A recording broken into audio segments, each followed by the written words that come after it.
fine and that it's actually live on YouTube. If you know anything about the history of this, man, we just have issues with this every week. But I got to tell you, we've been watching some YouTube videos of some other dog trainers, always trying to learn from our colleagues, my colleagues, and, oh, look at, yeah, that's, so Gracie, like you didn't notice? There's this big old light thing in the frame. We have a new director. Yeah, we're working on some kinks. Yeah, Jade, we miss you. But Gracie probably has her in the British accent. So there we go. No, we fixed it. We fixed it. We did your Next job. time, Thank you. Yeah, so the camera. So I've got this really nice light like right here on me because like I'm learning about lighting. Yeah, I'm learning about lighting, and so we've got kind of a new setup. We've got one of these really, really cool ring lights in front of us, and then I have like this umbrella that's shining light on me, and then I've got another light over there, another light behind us. So hopefully this looks kind of cool.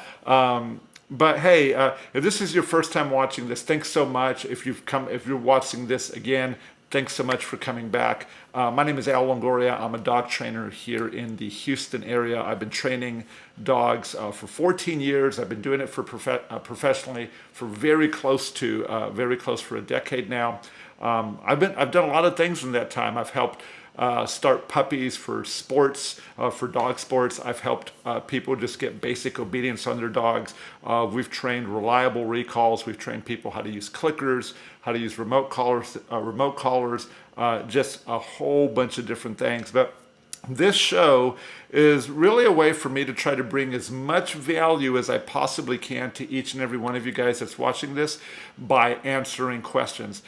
If you're watching this in the future, one of the cool things that you're going to be able to do is you're going to be able to go down in the description below, and Mandy is actually going to watch this again tomorrow, or maybe Gracie's doing that tomorrow, but sometime after the live filming of this, they're going to go down and they're going to put the time marker for each one of the topics that I'm going to be going over tonight. So that way, if you're watching this and you want to see a particular thing, look down in the description. You'll see the number there that you can scroll over, or if you're on a computer, you'll be able to click to that, and you'll be able to go directly to be able to get the help instead of having to watch the hour-long show. With that being said, hey, could you watch the hour? I'd really appreciate it. Anyway, I guess we're gonna get started with that. So, Mandy, what is question number one? Okay, number one is, what's the next step after the treat toss game? So for those of you guys that don't know, the treat toss game is a game, and we've got several videos. I've got a video coming out here in the next couple of days. We've had videos the past few weeks, but the treat toss game is essentially what you hear it called. You throw a treat at the front door, and your dog goes running for that treat. When they put that singular treat in their mouth, you're going to time saying their name or your come command, and so then they turn around because the door is going to make them turn around, and you shake your hand and make them run back through your legs. So it's a really fantastic game to set a foundation for your dog. And you can go back on the channel, on Facebook, maybe even on some of Instagram, you can see videos of that. So what is the next step? Okay, so the next step after the treat toss game is a two-step process, okay?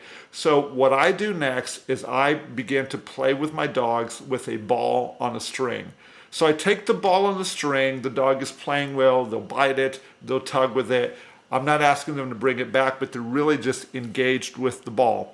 So the first step that I'm gonna take beyond the treat toss game is I'm gonna teach the dog to run through my legs when the ball is behind my back, obvious to the dog behind my legs, and as they run through my legs, I'm just going to toss the ball maybe 2 or 3 feet out in front of me, and then see my dog run after it, and then lavish them with praise and petting. And then I'm going to begin to repeat that step over and over and over again. I'm never really going to be trying to ask them to come back with the ball per se, but what I do want them to do is I want them to go through my legs, so that way that will make me throw the ball. Once I've actually got several hundred repetitions of the dog going through my legs to get the ball, this is where I introduce step number 2, which is 2-ball. So in 2-ball, what I do is I have 2 balls. I will throw one away from me, maybe 5-10 feet in the beginning, maybe at my front door. As my dog goes down to grab that ball, I'm going to have the second ball behind my back, visible to the dog. And so when the dog turns, they'll see that ball between my legs, and then the dog will come running back. Most of the time they come running back with that ball in their mouth. They let go to grab the ball that's behind my back. I make the miss. I throw that ball away, and then I begin to cycle them going out and back. It sounds pretty simple. It does take some patience, and you want to make sure that you've actually taught your dog to go through your legs to get the ball before you actually start trying to throw 2 at a time. But 2-ball is a great step to be able to help your dog after you've gone through several weeks of treat toss game. All right, so that's it for the next step after treat toss game. Okay, what's next? Someone asked, why do you not let your 4-month-old puppies play with other dogs? Yeah, this is a really good question. You know, people say like, well, hey, dogs really need to play with other dogs. And I wholeheartedly agree. If you think about it, you know, dogs, you know, a puppy is probably playing with other puppies from week 2 after their birth all the way up till they're about 8 weeks old, or maybe they stay with the breeder, or stay with the breeder a little bit longer. So your dog is playing for 6 continuous weeks with other dogs. Now, yes, those other dogs are its litter mates. But then what I do is I get my dogs to play with my pack members from the time I get them at 8 weeks until they turn 16 weeks. So then they get a whole nother 8 weeks of being able to play with the other dogs in my pack, and they're also playing with me. And so if you think about it, 16 weeks of training of playing with other dogs, in my opinion, that's sufficient. That's plenty of playing for the dog to do. And the reason that now I don't let them play, because over the course of the next 20 months, I want to develop a play relationship with those dogs that they really understand that I am the best person or the best choice to play with. Regardless if your dog is going to play fetch or play tug or any of the other games that you can play with your dog, I really want the dog to understand that, hey, playing with me is the best thing. Because here's the real reason, okay? At some point, every dog is going to decide to not come to you when you've asked them to do so. And if that's the case, all right, I'm going to tell that dog no, and this is somewhere probably when they're, 12 months old, 14 months old. I'm going to tell them like, hey, you do have to come, but then they're going to be able to see the difference in their choice that, hey, coming back to you has always been this really amazing thing, but if I choose not to, I get in trouble. And that's really the reason why I take the play away from my puppies at 4 months old, because I really want them to understand how amazing it is to play with me on a daily basis. And look, you don't necessarily have to go as far as I do from 4 months to 24 months, but I bet you that if you were to do that from the time that your puppies are 4 months old to the time that they're a year and they only get to play with the humans, the people in your family, you're going to develop some really great obedience, because the dogs are going to really look to you for the most meaningful thing that they can do, which is to play. Okay, what's next?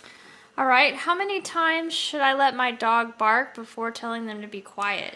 This is a question that I've run across, and actually, this wasn't a question that was asked, but it's one that's kind of in my head a lot. And I'm gonna tell you guys right now, I don't necessarily have an answer about like how many times should you let a dog bark. So like Mandy in your home, like if something's going on outside, how many times are your dogs allowed to bark? So I give them a little more lenience when they're barking at something that they hear outside of the fence. It doesn't happen often. Okay. And so, but I don't like to disturb my neighbors, so I don't really like barking. So what is that like? So I would say, if I had to count barks, I would say like maybe like 8, like no more than 10. And I think that's a good number. The number that was in my head, and it's lower. I had 5 to 8. I had 5 to 8 barks in my head as the number of barks that I'm going to let. Now, look, I'm going to tell you right now, and you probably know, like, I'm not counting barks.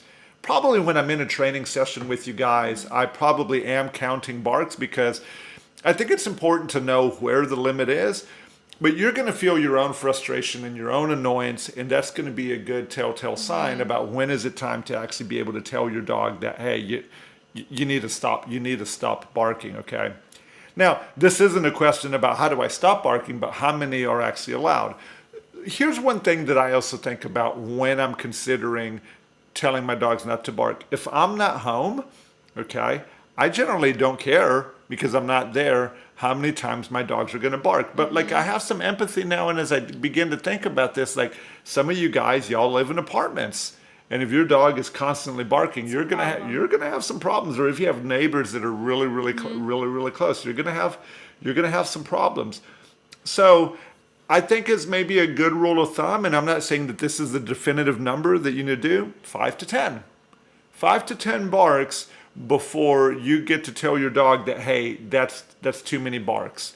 There's too many barks. And then you do need to teach them the meaning of the word quiet. We've got other videos on teaching that, and I've talked about it before in some of these live question and answer shows. But yeah, there can't be too much excessive barking. One thing that I like to practice in regards to, stopping the dogs from excessive barking is a calm state of mind inside of my home. If my dogs can't be calm under my command, I don't mean like they're just calm on their own, but calm when I ask them to become calm, then this whole barking thing can begin to get out of hand. And I'll tell you, like tonight as I was putting up the questions for the show, there was probably 7 questions about barking. And so calmness, you're teaching your dog to become calm using the place training or even just using a leash and helping them to understand to become calm is a good way to go about that. But yeah, 5 to 10 is probably, I would think it's probably a fair number. Yeah, okay. Yeah. All right. So what's next? How do I build confidence in my small breed dog? Small breed dogs can be notorious for those types of dogs that, you're out walking and you see the little Schnauzer, the Chihuahua, the Shih Tzu, any of these dogs, and all of a sudden you're walking and they're coming up, and some of them will pretty aggressively come and nip at your heel, and then you turn around and they walk away and you're like, well, isn't that confidence? I'm like, no, that is anything but confidence. That is, that's being territorial is generally what it is. And territorial is a defensive behavior, and it is driven by fear. It's not necessarily a bad thing in and of itself, but fear, too much of it and unbridled, can definitely be a problem that you don't want to have. So a lot of building confidence into small breed dogs is by starting slow and by starting low. And here's what I mean by that. If you ever watch any of the videos that I do with the majority of our dogs, which we deal a lot with large breed dogs, is we're standing up at our full height, and the dogs, a lot of the large breed dogs, they're more than willing to jump on humans, crowd our space and do things like that. But a lot of small breed dogs, and also some large breed, but a lot of small breed dogs, when you stand up, they tend to run away from you because your body is exuding pressure and the dog is beginning to move away at that. So what I mean by starting slow and low, and this is a place I like to use a treat toss game, is I actually sit on the floor. I'll put my back maybe against the wall, but I'll have my legs out. And as I have my legs out, I'll have those pieces of food, and I'll just begin to toss food away from me, and then really kind of coax the dog with a trail of crumbs, a trail of treats or their kibble as they come back into my personal space. And then I begin to do that with them. But as I'm doing that, I'm also having them drag a slip leash or something like that, some kind of pressure tool that's on them. So I begin to play the treat toss game, and then as they begin to get good with just being in my personal space, I begin to show the dog how to go through my legs, and also how to spin and how to twirl, and then also how to find heel position. And so I think that if you start really low to the ground, you start going slow, you use their daily meals, you can quickly begin to build confidence in these small breed dogs. One thing that I've learned over the years, and this is just a generalization, this might not apply to your small breed dog, but one thing that I've noticed small breed dogs is I don't do a lot of clicker training with small breed dogs because they tend to be more sensitive to the nose phobias. Like the clicker goes off and the dog's like, whoa, I need to get away from that. So I really like to use my calming voice to be able to help them to do that. So, okay, All right. what's next? All right, how do I get my dog to stop jumping on my husband? This is a really tricky one. I'm training with a couple of folks right now that have a small breed dog, and they also have, and the husband comes home, and the husband just loves the small breed dog. And man, like the whole moment, like the moment that the car drives by to get to the garage, which is in the back of the house, and the dog can see it, it's sheer pandemonium. Like it really is. And like the other day, like we timed it from the moment that I arrived, because I also get the dog excited, or any company gets the dog excited. It took 7 minutes to calm the dog. 7. But the good thing was it was the first time that we were actually teaching the dog how to come down out of the excitement. So we had to practice 7 minutes of calm, assertive patience on our part to bring, and 7 minutes is no joke to be calming a dog. No. And if you're wondering how we punished the dog or how we got the dog to stop doing that, well, the punishment that we use is frustration. And frustration, of all the punishers, which I love using frustration, took 7 minutes. When you use frustration to drive out any behavior in a dog, it's going to take you longer periods of time than some of the other forms of punishment that are out there. Okay? So, so how do you get them to stop? Well, it's not so easy. The one thing that's really worked for this family, and they said it's made the biggest difference, is having a slip leash on the dog. So having an unbridled, excited dog that knows no voice commands, doesn't have any kind of stay training, and is just allowed to play, and then it's like it's like Dancing with the Stars. Whenever they walk in the door, the dog's just getting twirled around in the air because everybody's happy. You're going to build tons of excitement, okay? And yes, this dog has all the other things that go with it too, the excitement peeing and the excited nipping. Oh, but wow. they kind of like that, I guess, right? So the both of those things are starting to go away. But having a leash on the dog is really good. One thing I saw this week that I think could bring you guys some value is whenever you guys are, like whenever somebody comes home, if it's your husband, if it's your wife, if it's your kids coming home, and your dog tends to get excited, I want you to take a good look down at your floor. A lot of y'all's homes will have a mixture of some wood, we'll have some tile, we'll have some carpet. You guys have rugs, maybe you have place beds like we do. And as you're looking at this, you can actually use those different textures to set some boundaries together with the leash, so that way the dog knows that, hey, whenever Fred comes home, that I'm going to have to stay on the wood in the dining room and off the tile that's in the entryway, to be able to actually get access to him in the future. So that's one tip. Here's another tip that just crossed in my head. When you actually bring the dog down and they're actually a little bit calmer, most people for that first repetition just want the dogs to become more excited. So Gabby's acting up a little bit. Hey, go to your bed. Go to your bed. Lay down. Hey, lay down. Ooh, that's a pretty leash. That is a pretty leash. Gabby, lay down.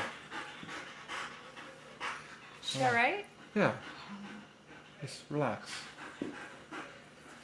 She's So very excited. I want you to see some. I'm interacting with Gabby right now. She was pretty excited.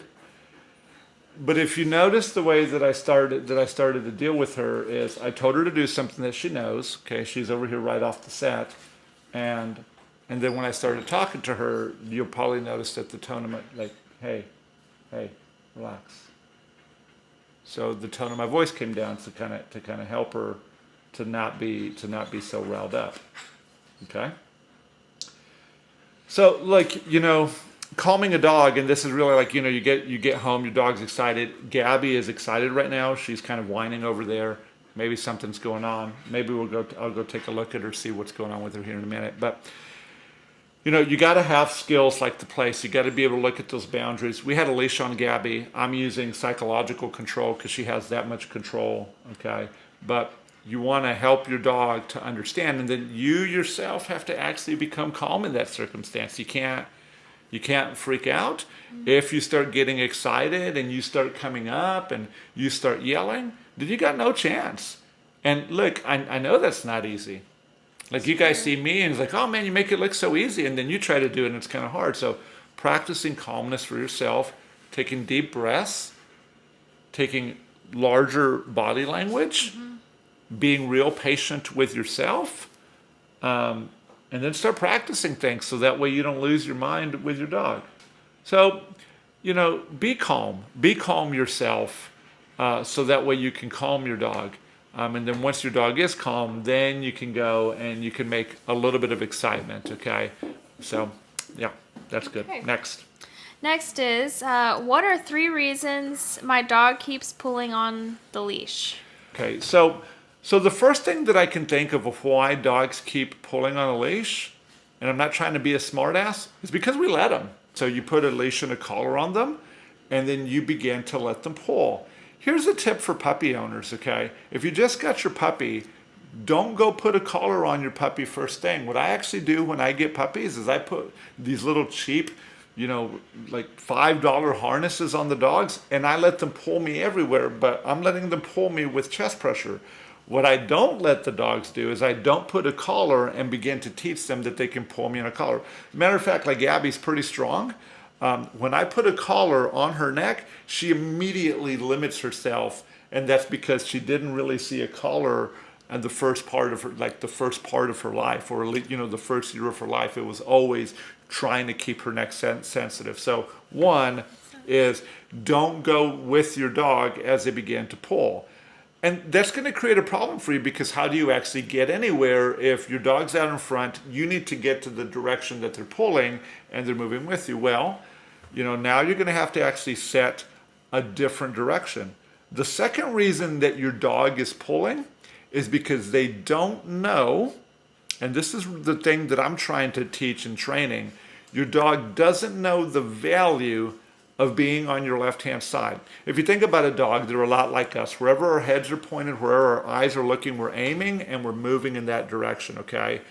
If you watch videos of trained dogs along with my dogs, you're going to see that their head is not necessarily pointing forward, but their head is more often than not pointing up at their owner. And that's a function of training, okay? No untrained dog ever looks skyward just for the hell of it. The dog is going to look up because there's been some kind of repetitive reinforcing process that shows the dog that looking up is a good thing. If you watch me in the videos of where I'm actually working dogs, you're going to routinely see me with the dog's food pouch on the left-hand side, and you're going to see I'm going to put food in my hand and come down my hip and feed the dog to get them to get that whole thing with their head stuck up. So reason number 1 that your dog pulls is you let them. Reason number 2 that your dog pulls, okay, is because they won't stop pulling on the leash, is because you haven't shown the value of the left-hand side. And the final reason behind those two, the reason that your dog continues to pull, okay, is because you haven't told the dog that getting to the end of the line is not worth it. So at some point, you're going to have to tell the dog that the leash being tight is not a thing that you want to do, because that creates problems in our relationship. So you should look at those 3 things. Number 1, don't let them pull you. Number 2, please show them the value of your left-hand side. And then number 3, show them that to be at the end of the leash is not a place that they want to be. Okay, I think that works. Yeah? Yep. Okay. Okay, next is, how do you train your dogs to protect you? Okay, so this is a really good question, and actually I rephrased it from the question that we get. So you know what question that I got? No. Like, how do you train your dogs to attack? Oh. I don't like the question, but I guess I could go over it for a second. Like, I don't like answering the question like, how do you train your dogs to attack? Because it's just not so simple. It's not so simple to me, like, how do you train your dog to attack?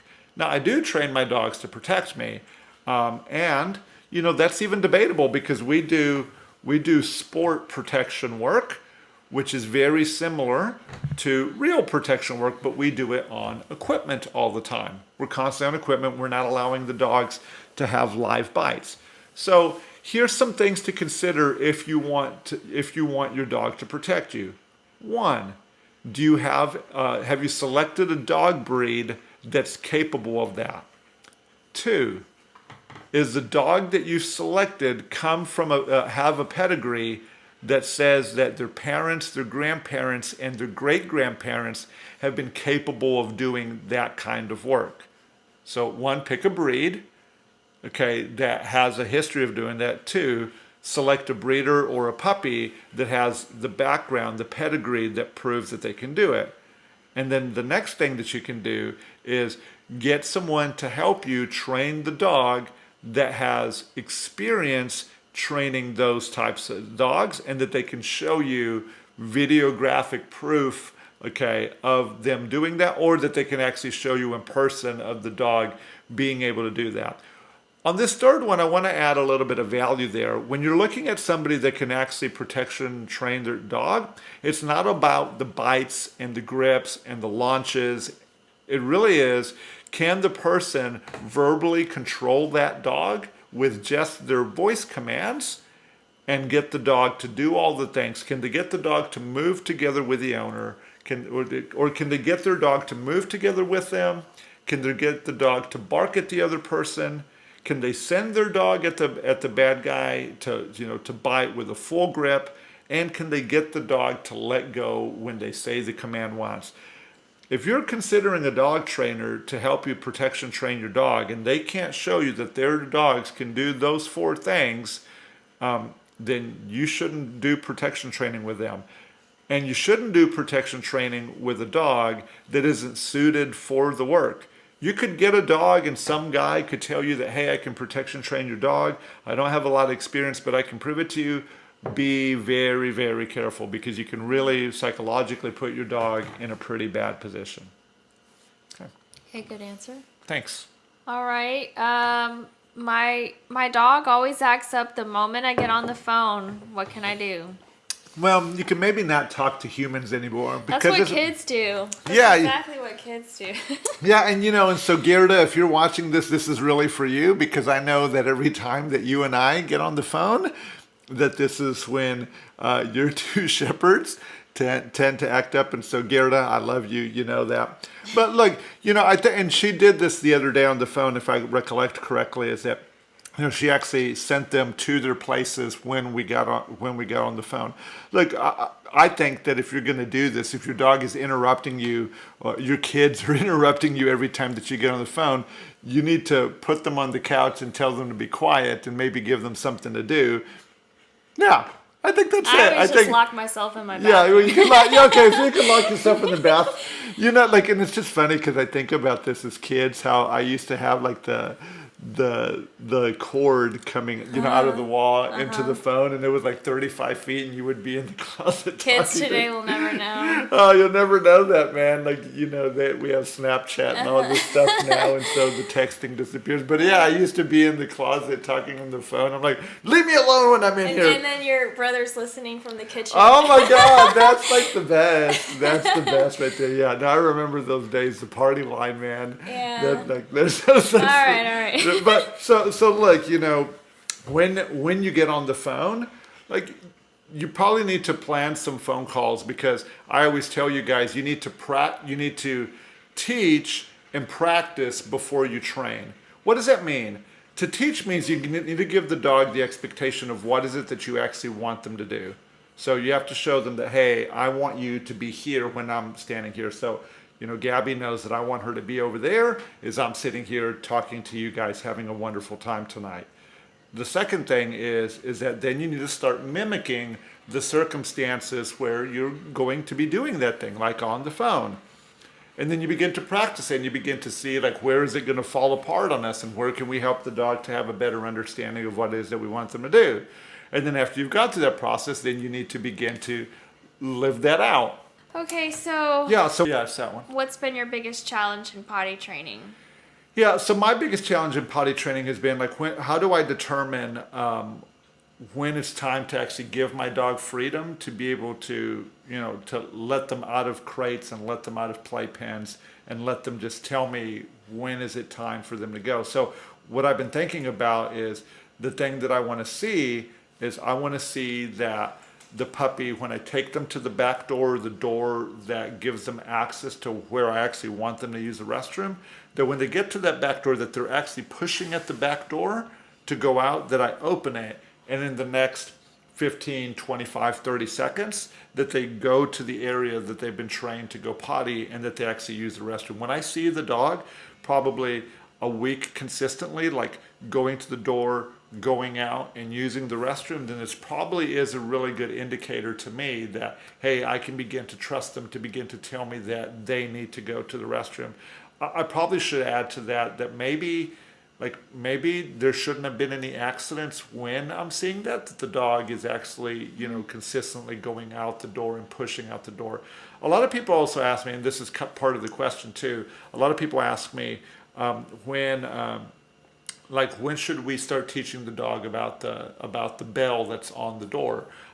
So probably when your dog will go to the door, you open the door, they go out and they use the restroom. The first time that they do that, that's probably when I would start teaching the dog to ring the bell, open the door, go out and potty.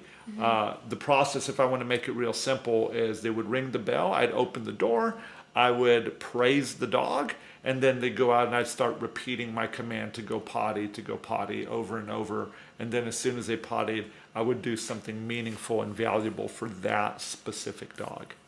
Okay, next. And and I think we're just going to do one more question. We've had plenty tonight. We've got a little bit of extra recording to do after the show. So let's get to this last one. All right, we'll do, where did it go? What's the key to getting dogs to come reliably? Yeah, in one word, if I could put it in one word, the answer to reliable recalls is practice. Okay, but you probably guys already understood that, hey, I'm going to have to practice a lot. I tell folks all the time that training your dog to come when called means that you're going to have to bring an immense amount of value to the dog, whether it be through the treat toss game, two ball, playing fetch, playing tug with your dog. All those things are going to be really important for the dog, for you to be playing with your dog on a daily basis. I also think, as I said earlier, limiting the amount that your dog is playing with other dogs is going to be really beneficial in doing that. Getting your dog exposure to the outside world, so that way they see other things when they're on their leash with you can actually be a big deal. And then I think for me, the finishing touches are going to be some form of aversive, where they're going to be in a circumstance where they know to come when called. You've called for them. They clearly have chosen to not come.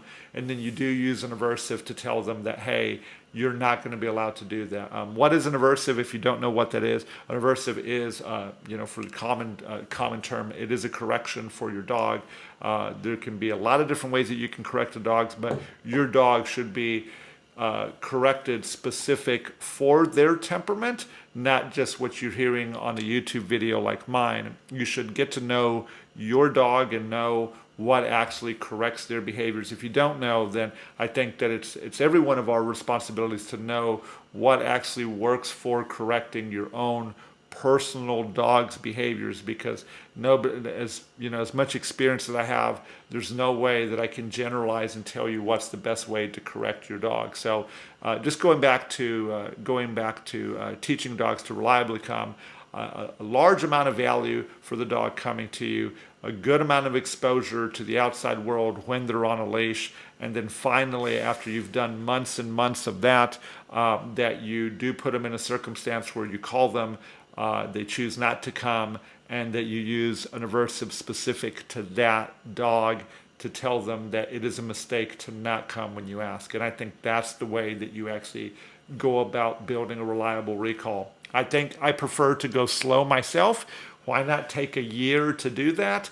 It can be done quickly, but I'm just not a fan of going rapidly to teach the dog that. I really like when I call my dogs for it to be a thing of beauty. I love seeing my dogs sprint and their legs just flying out, and it's just kind of this elegant thing. It's one of the reasons that I love dog trainings, is to see dogs running under control, but with all their power. So, well, hey guys, I guess that's it for the show. We really appreciate each and every one of you guys that's watched this. Yeah, and I do have just a couple of things here. I brought these out because this is the Echo Dot. I think now I've had 2 skills in the Alexa skill store for over a year now, so I'm really excited about that. They're doing really well. I'm getting feedback from you guys that they're bringing you value from our daily dog training tips to also, a lot of the questions that I asked that I answered tonight actually came from people asking those questions